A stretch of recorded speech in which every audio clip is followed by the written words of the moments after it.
Hello friends, welcome to our YouTube channel Prabhat Exam. Today we'll start with this new series of lectures called Daily Current Affairs.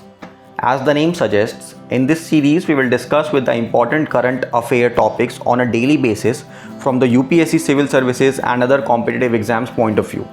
I'm your host Abhishek and let us start the video without wasting any time. Topic number 1. Indian and Chinese forces pull back at Galwan Valley. Following the special representative talks between the Chinese State Councillor and Foreign Minister Wang Yi and India's National Security Advisor Ajit Doval, the Chinese and Indian troops have started moving back.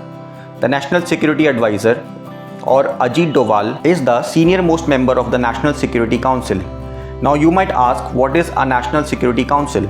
The National Security Council in India is the executive agency responsible for advising the PM's office on issues of national security and strategic interest.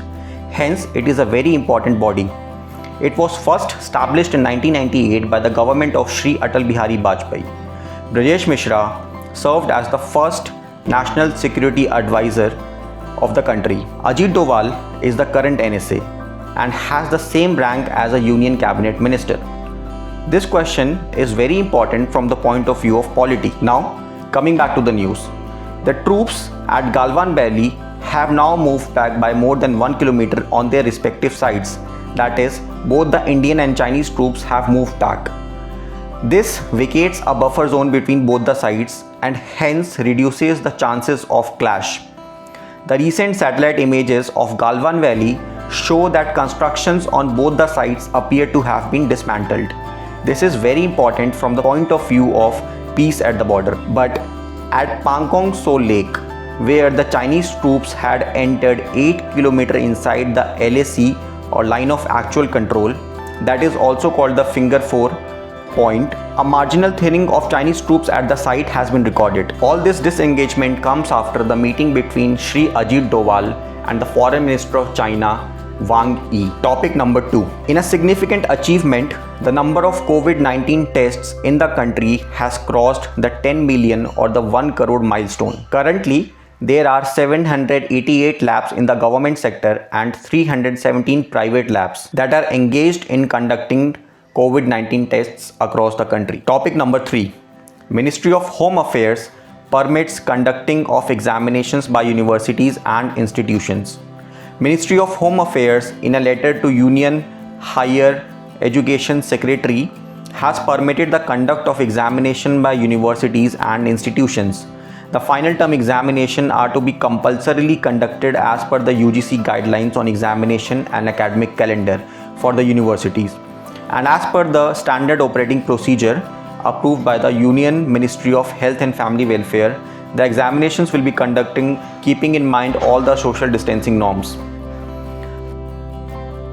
World Bank and Government of India sign a $750 million agreement for emergency response program for micro, small and medium enterprises. Friends, the question is, what do you know about World Bank? Apart from the fact that it lends money to the countries. So friends, World Bank is an international financial institution that provides loans and grants to the government of poorer countries for the purpose of pursuing capital projects.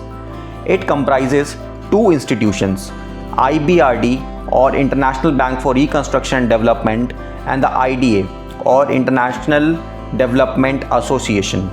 The IDA lends money on a concessional terms. This means that IDA charges little or no interest and repayment are stretched over 25 to 40 years, including a 5 to 10 year grace period. IDA also provides grants to countries at risk of debt distress. Hence, we can see that World Bank plays an important role in financing the poverty enhancing projects across the world. The World Bank and the Government of India have recently signed the $750 million agreement for the MSME Emergency Response Program to support increased flow of finance into the hands of micro, small and medium enterprises which are severely impacted by the COVID-19 crisis. Now you might ask, what is an MSME? So the Government of India has enacted this Micro, Small and Medium Enterprises Development Act of 2006. in terms of which the definition of micro, small and medium enterprises are as follows. Enterprises engaged in the manufacture or production, processing or preservation of goods are defined under the categories of micro, small and medium. Investment. A micro enterprise is an enterprise where the investment in plant and machinery does not exceed rupees 1 crore. A small enterprise is an enterprise where the investment in plant and machinery does not exceed rupees 10 crore. And a medium-sized enterprise is where the investment in plant and machinery does not exceed rupees 50 crore. So, the World Bank MSME Emergency Response Program will address the immediate liquidity and credit needs of some 1.5 million viable MSMEs to help them withstand the impact of current shock and protect millions of jobs. MSMEs are a big job creator in our country. They play an important role in our economy. Hence, protecting them is very vital, and the World Bank is assisting the Indian government in doing so through this project. This is the first step among the broader set of reforms that are needed to propel the MSME sector over time. Today, only about 8% of MSMEs are served by the formal credit channels. MSME sector is central to India's growth and job creation and will be key to India's pace to economic recovery post COVID-19. So, the World Bank has committed about $2.7 billion to support India's emergency COVID-19 response. This includes the new MSME projects. The first $1 billion emergency support was announced in April this year for immediate support to India's health sector. Another $1 billion project was approved in May to increase cash transfers and food benefits for the poor and vulnerable, including a more consolidated delivery platform accessible to both rural and urban population across state boundaries. The $750 million loan from the International Bank for Reconstruction and Development has a maturity period of 19 years, including a 5-year grace period. So this means that the Indian government has 24 years to repay this loan. Topic number 4. Veteran banker KV Kamath supports PM Modi's Atmanirbhar plan. Mr. KV Kamath, the former head of the New Development Bank, the lending arm of the BRICS, has said that he supports PM Narendra Modi's Atmanirbhar call. He is of the view that India's economic recovery graph will resemble a U, which means after a period of slowdown, the economy will pick up rapidly. His prediction comes at a time when the rating agencies such as Goldman Sachs has predicted Indian economy to shrink by 5%. IMF, or the International Monetary Fund, has predicted the Indian economy to shrink by 4.5%. KV Kamath is credited with having established the multilateral lending agency, the New Development Bank, from scratch. Now it is important from the point of view of prelims and mains that what is New Development Bank? The bank is the lending arm of BRICS. BRICS, which is a multilateral international forum, stands for Brazil, Russia, India, China and South Africa, which are also its constituent members.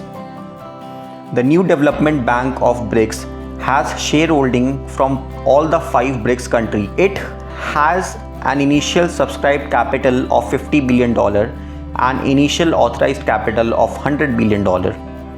The capital is equally divided and subscribed by the respective countries. That is, every country holds a share of 20% in the bank.